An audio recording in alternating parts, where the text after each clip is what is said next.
I get a lot of messages from people asking how powerful their PC needs to be in order to game and stream on the same system. And news, by the way, you don't need it to be that powerful at all. It can actually be pretty modest, and you can game and stream without dropping a single frame on your stream. And I'm gonna show you exactly how to do that. I'm gonna show you 4 things that if you do this, and like literally one of them is like clicking one button, changes the world. I know that sounds too good to be true. Look, I'll show you. I'll show you. I'm running a modest build right now. I'm running a GTX 1660 and a Ryzen 5, and I will game Apex Legends, which is known for making streamers drop frames in OBS. I will game in 1440p and not drop a single frame in OBS. If you're trying to game and stream on the same PC, you need to follow these steps. These are very important. If you're not doing this, you're doing something wrong. So let's get started. Not even gonna roll the intro, not gonna put an ad on this video because the last video I did was 26 minutes long.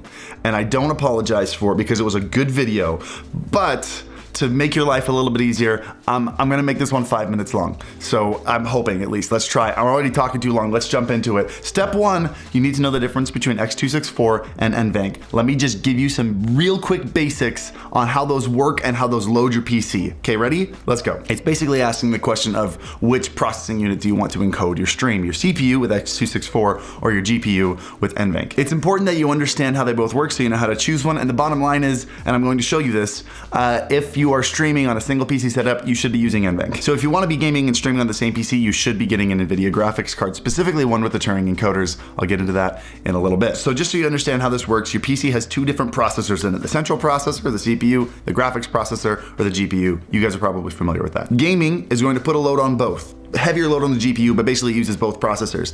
Then when you launch OBS, it also adds an extra load to both of them in order to render stuff, in order to process alerts, overlays, transitions, all the things that are going on, your camera, that's all rendering, it's using both processors. Then on top of that, if you're using x264, the last process of encoding brings another load on top of your CPU. So after those 2 things, the gaming and the rendering, whatever's left over on your CPU is being thrown into the encoder, and hopefully you've got enough headroom. If you do, you're fine, but you've got to have a pretty nice CPU to do all that. Let me actually just prove that to you real quick. Like looking at this screen right here, I just want to show you how much processing power is going towards either. So I'm not running any games. So you can see right now I've got all my graphs up here. I'm going to show you the important ones. This is the CPU usage and the GPU usage, okay? And right now we're sitting at like 4 or 5%, sometimes getting down to 0 in CPU. I'm not running anything. Let's just load up OBS. You can see right off the bat, GPU goes up to 28%, CPU is going up to 9%. And if we had things like alerts going on or drop some stinger transitions, that's gonna jump even higher. In fact, let's do it. Stinger transition jumped up to 14%, bring the stinger transition back in again. Again, jump up to 12%,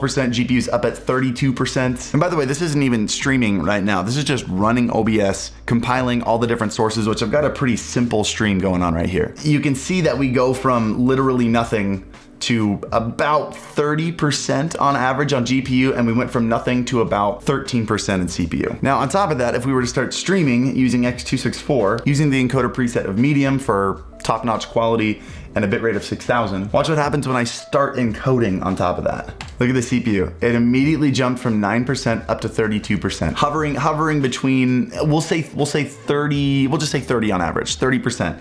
So that means you're adding 21% to your CPU load just to encode. This is why if you're running any PC games that are CPU intensive, or maybe you just have some high settings turned on, you got a lot of frames going, if you don't have that 21% of headroom on your CPU, you're gonna drop frames when you stream. Now, a lot of people say if you're running NVENC, it's gonna do the exact same thing, except instead of putting the load on the CPU, it's putting the load on the GPU.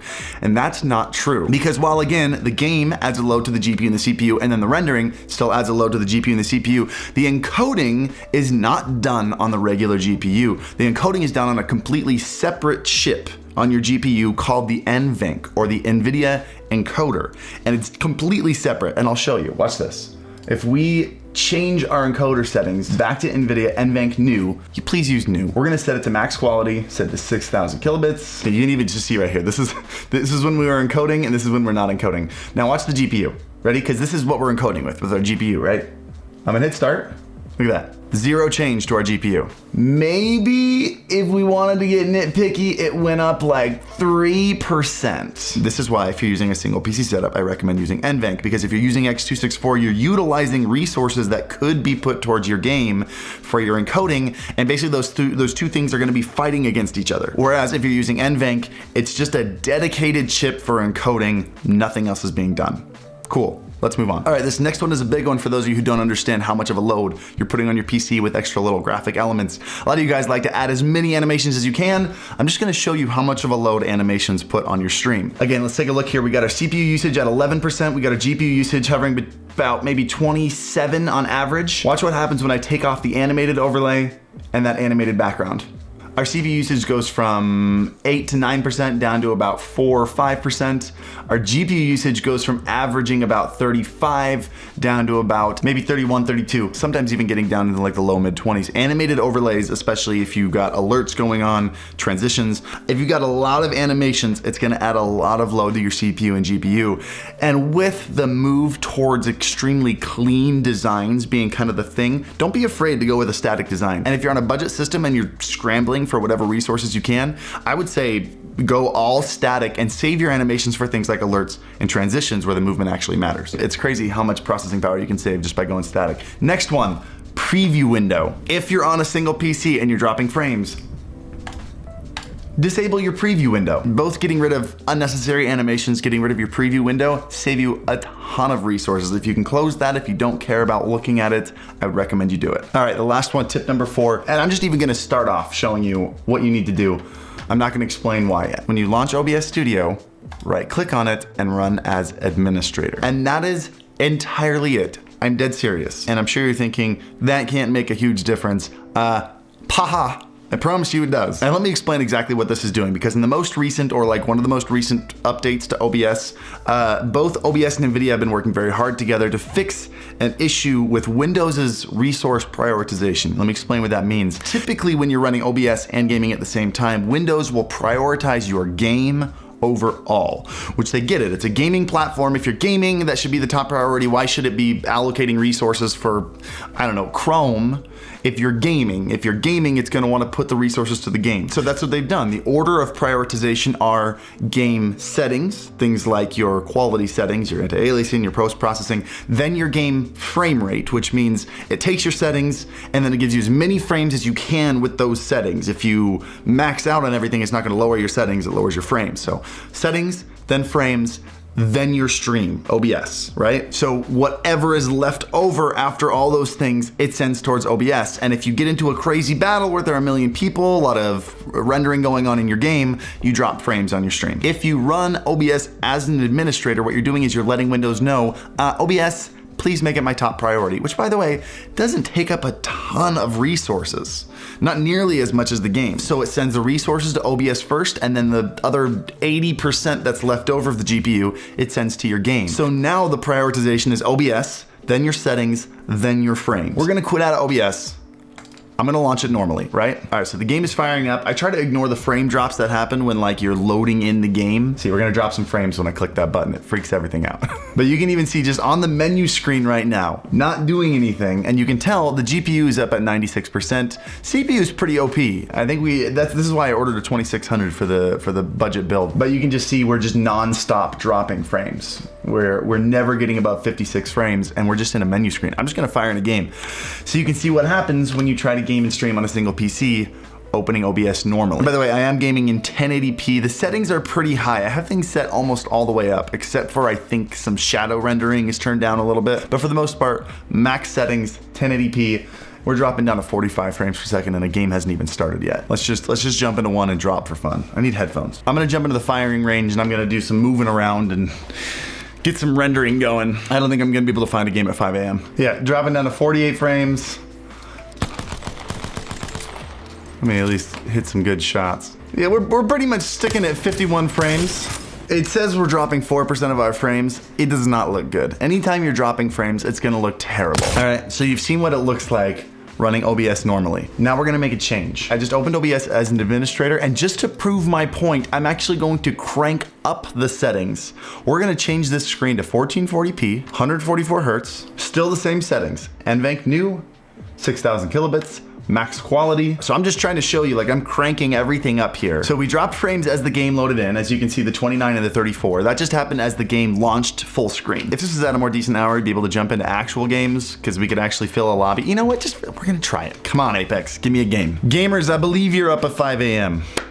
I believe in you. All right, we got a game. Let's do this. We're probably not gonna get a lot of frames in game, but the point we're trying to make is that we won't drop a single frame in OBS. We will be, at the end of this game, we'll still have 13 dropped render lag frames and 16 dropped encoding lag frames. All right, we're gonna drop fast. Drop hot and leave beautiful corpses. Where is that guy? Oh, there's this guy. Let me get this guy's gun first.